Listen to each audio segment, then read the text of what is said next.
താൻ പോയി മുങ്ങുന്ന കുളങ്ങളിലെല്ലാം അല്ലെങ്കിൽ പുണ്യതീർത്ഥങ്ങളിലെല്ലാം എന്ത് ചെയ്യണം? ഈ കുമ്പളങ്ങായും മുക്കിക്കൊണ്ട് വരണം എന്ന് പറഞ്ഞു.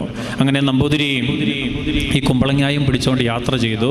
അദ്ദേഹം സിപ്രായിൽ ചെന്ന് മുങ്ങിയാൽ അവിടെ ചെന്ന് എന്ത് മുക്കും?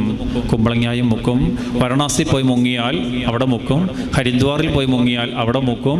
ഗംഗയിൽ പോയി മുങ്ങിയാൽ ഗംഗയിൽ ഇത് മുക്കും. അങ്ങനെ അദ്ദേഹം മോക്ഷമൊക്കെ പ്രാപിച്ച് ഈ കുമ്പളങ്ങായുമായിട്ട് പാക്കനാറുടെ അടുക്ക വന്നപ്പം പാക്കനാർ അദ്ദേഹത്തെ പിടിച്ചിരുത്തി. എന്നിട്ട് ഈ കുമ്പളങ്ങ വെട്ടി കറി വെച്ചു.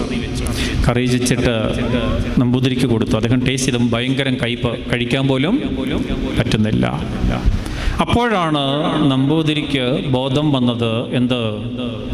പാക്കനാർ തന്നെ കളിയാക്കുകയായിരുന്നു. ഏതൊക്കെ പുണ്യതീർത്ഥത്തിൽ നീ മുങ്ങിയാലും നിന്റെ ആന്തരിക പാപത്തിന് മാറ്റമൊന്നും വരുന്നില്ല എങ്കിൽ